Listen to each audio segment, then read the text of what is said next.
a exibição do Varela? Ficou dentro do que imaginava, um pouco mais preso, um pouco mais solto?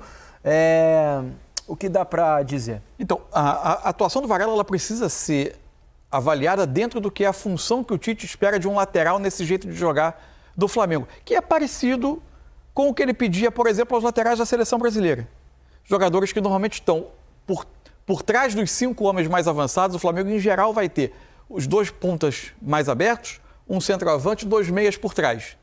E os laterais, não diria alinhados, mas mais próximos ao volante, formando 3 homens por trás desses 5 jogadores de frente. Então, é o que o Tite costuma chamar dos laterais mais construtores. Eles tanto participam com o primeiro passe, ajudando a fazer a bola chegar nos homens mais ofensivos, quanto formam uma espécie de um cinturão para tentar lidar com contra-ataques do adversário quando essa bola for perdida. Me parece que o Tite, ao longo da reta final da temporada passada, evidente que enquanto tentava fazer o time, eventualmente, dar uma arrancada no Brasileiro e tentar o título, mas ele foi observando as opções que ele tinha, porque não era algo que estava tão claro quem era o dono dessa posição. Começou com o Wesley, passou pelo Mateuzinho, chegou no Varela na parte final da temporada. A liberação do Mateuzinho já foi um sinal, né? Para a saída do clube. E o Varela parece, por exemplo, se a gente comparar lado direito e lado esquerdo, ele parece para mim muito mais à vontade nessa função do que o Ayrton Lucas. O Ayrton Lucas é bom jogador, tem várias virtudes, mas é um lateral, para mim, diferente do Varela. O Varela, como esse jogador de construção, que ajuda no passe. E não adianta você julgar o Varela, mas eu vi o Varela pouco na linha de fundo. Ele vai passar pouco.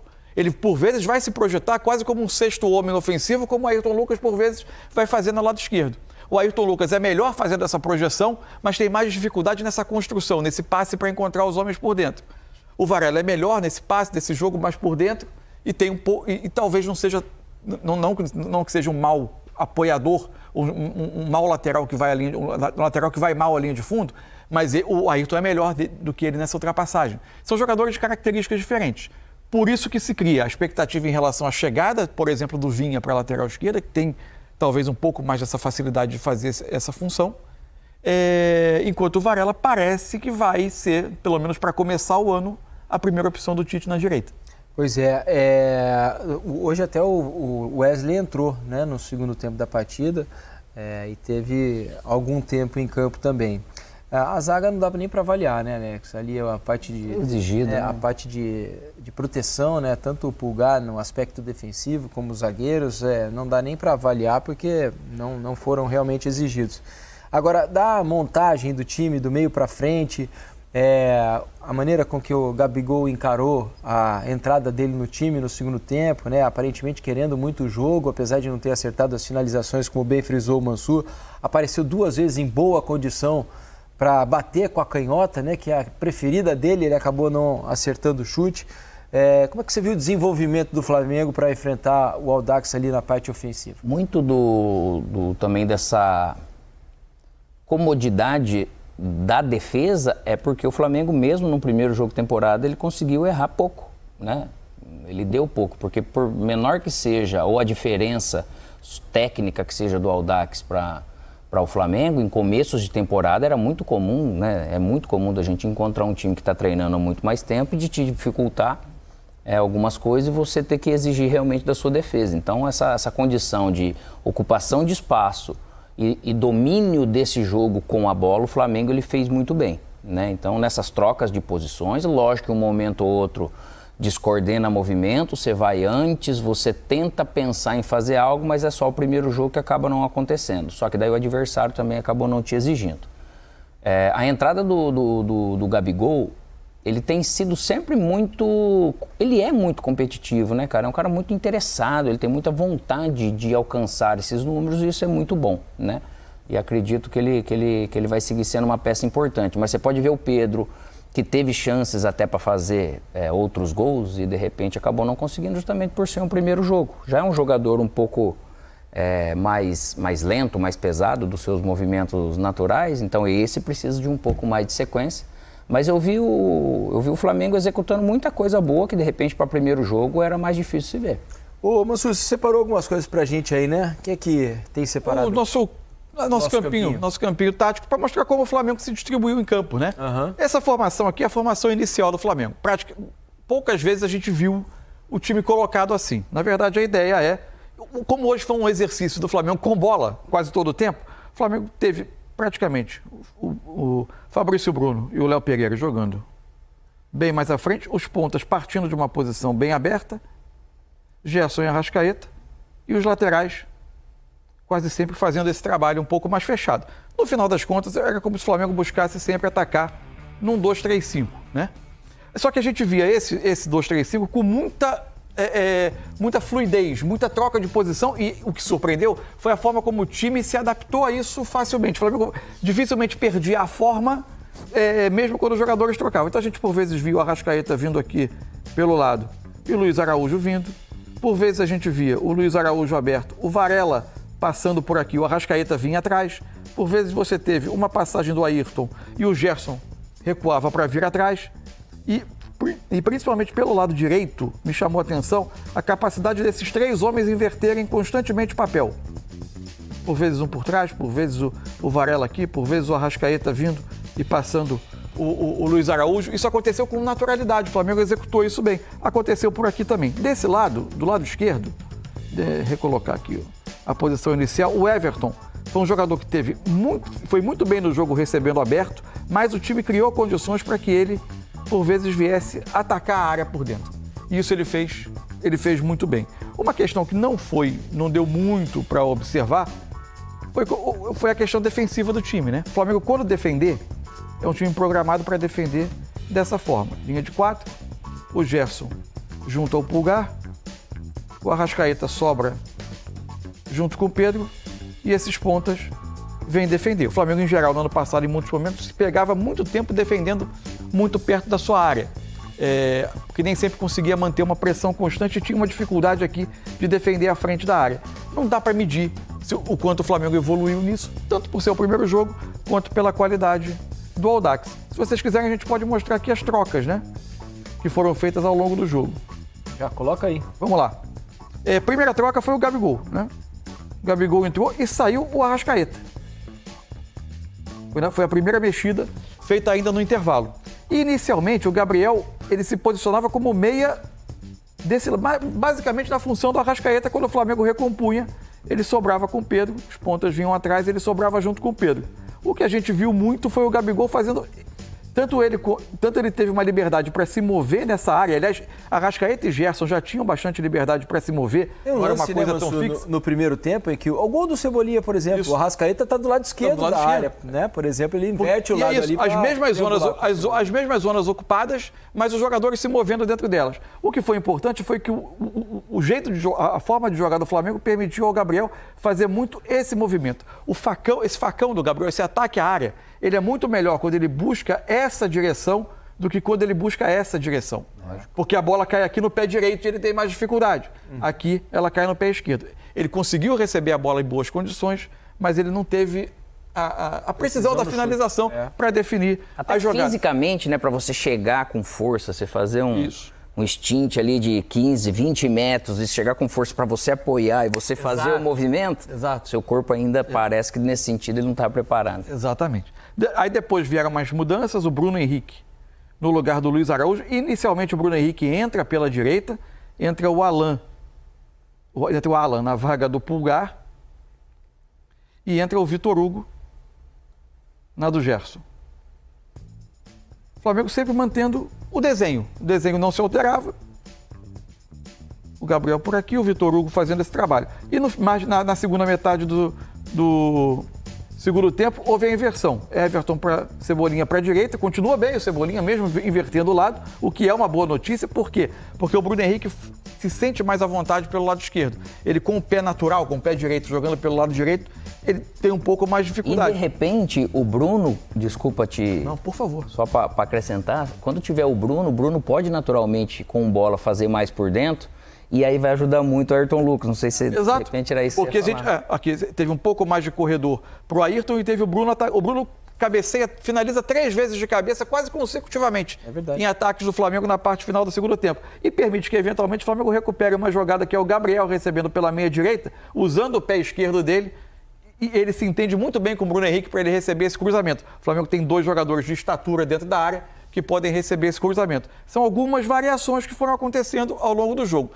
Tudo isso está ótimo, o Flamengo pronto para o ano? Claro que não. Claro que não. Primeiro jogo é que a gente está mostrando os movimentos que foram quase que treinados nesse jogo com o Audax. Um time que praticamente defendeu o tempo todo, não defendia com tanta agressividade e o Flamengo foi desenvolvendo, tentando treinar os movimentos que trabalhou nesses 8, 9 dias de pré-temporada. Vamos fazer o seguinte, então. Vamos ouvir o Tite. Ele já está ao lado ali do Kleber Xavier para entrevista coletiva. O treinador do Flamengo fala aqui no Troca. A forma com que foi construída a vitória, que ela foi consistente. É uma equipe que ela teve a competitividade associada à qualidade técnica.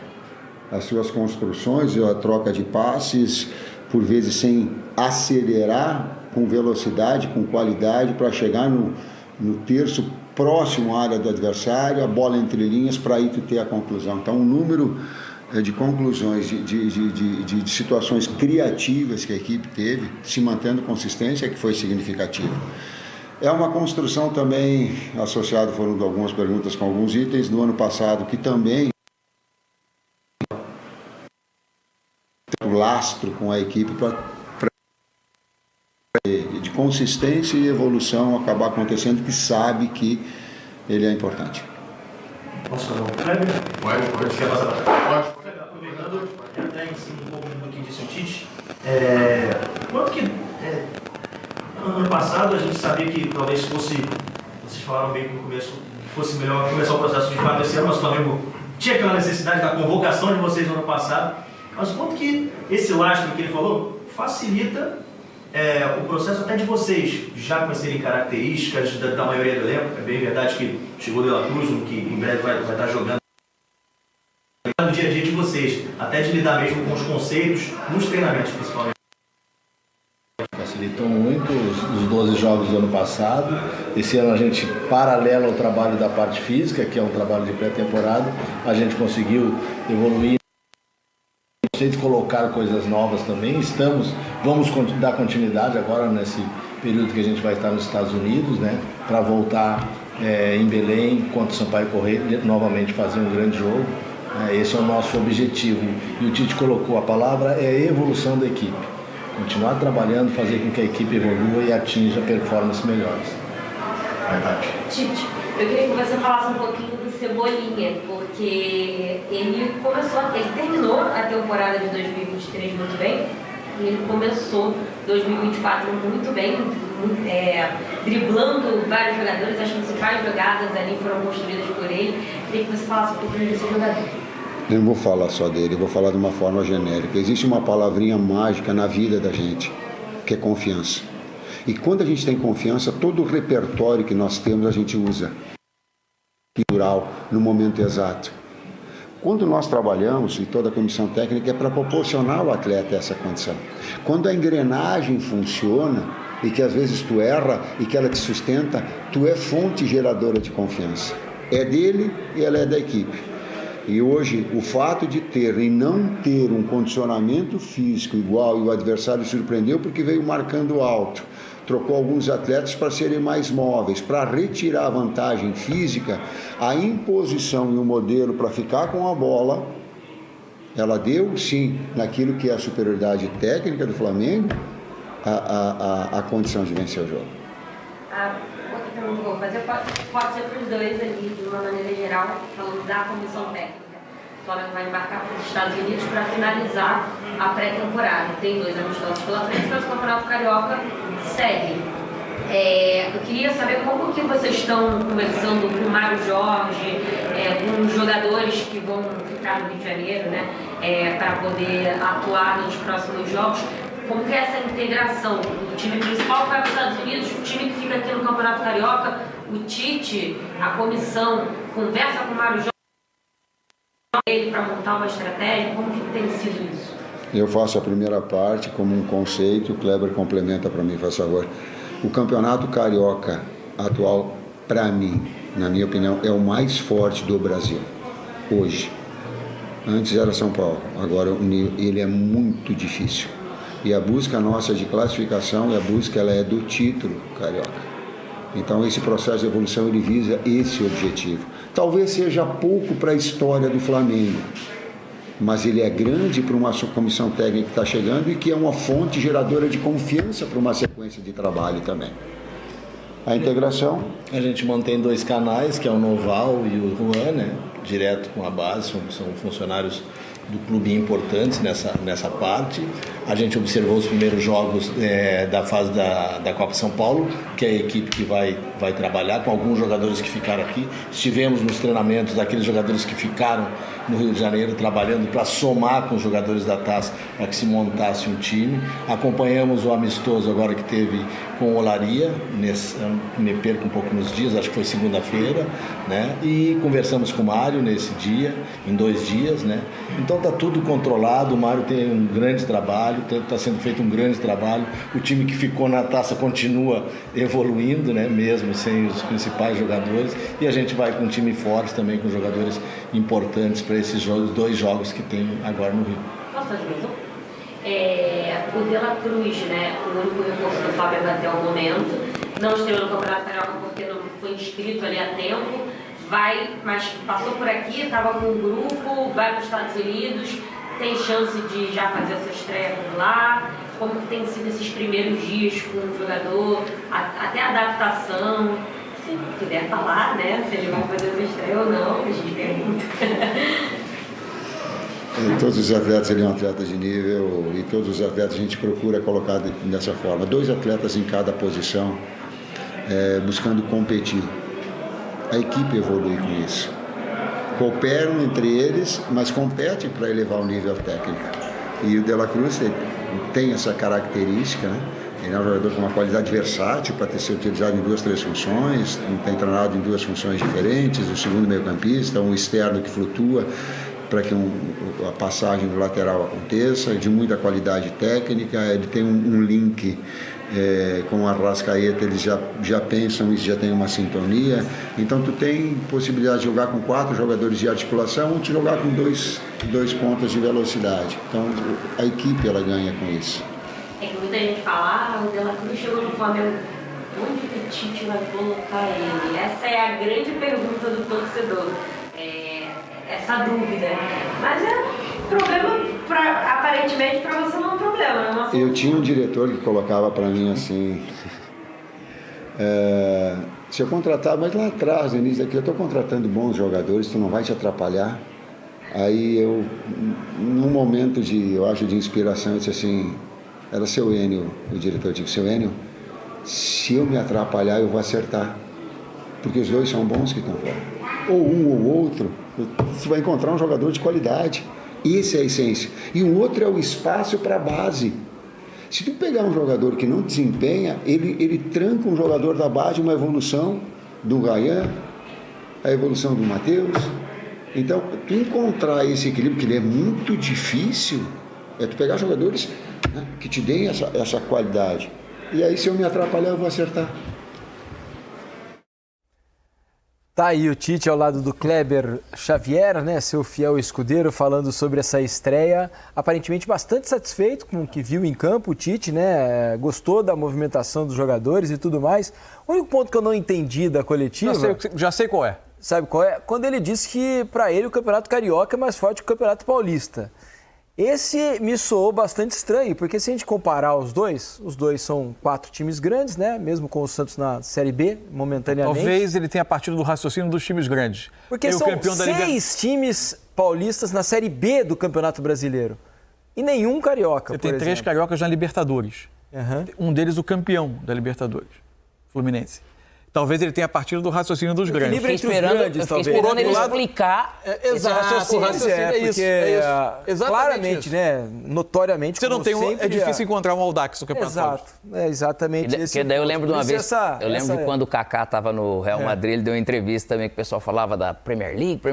Cara, o campeonato mais difícil é o espanhol, porque tem que ganhar do Barcelona. Naquele momento mágico, né, cara? Então, pra ser campeão, né? Porque o Campeonato Paulista é um campeonato que, tecnicamente, no Brasil, ele se justifica. O investimento dos esquece toda a discussão de calendário. Essa é uma discussão importantíssima e fundamental. Em tese, no mundo ideal, não daria para o Brasil inteiro ficar esperando São Paulo fazer o Campeonato Paulista, porque não cabe no ano. Agora, se você analisar isoladamente, é um campeonato que tecnicamente se justifica. A exigência a cada rodada, ela é no mínimo, aceitável em termos do que os adversários impõem aos Muitos grandes. dos bons jogadores que estão no mercado, muitos escolhem estar no Campeonato Paulista, que é o que fortalece as equipes menores também, né? Para o pessoal entender, não tem nada de bairrismo ou algo desse tipo, né? Algo mais chamou a atenção na coletiva do Tite, além da satisfação, né? Não, a minha sensação é que a satisfação dele tinha, para mim, duas razões. O que ele ensaiou, o jogo permitiu a ele ver, permitiu a ele no segundo tempo olhar 5 jogadores sem que ele arriscasse resultado, porque o primeiro tempo encaminhou a vitória.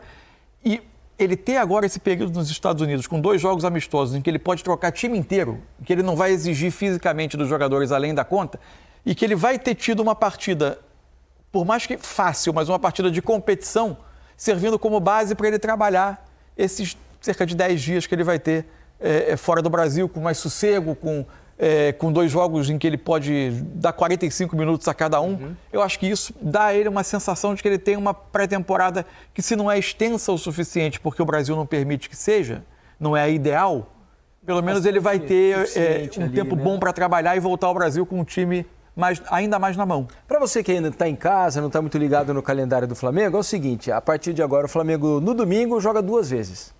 Ah, isso. Domingo o Flamengo amanhã o Vasco joga 2 vezes. O Bahia hoje jogou 2 vezes. Isso. O Flamengo joga às 4 da tarde contra o Philadelphia Union, time da MLS, lá nos Estados Unidos.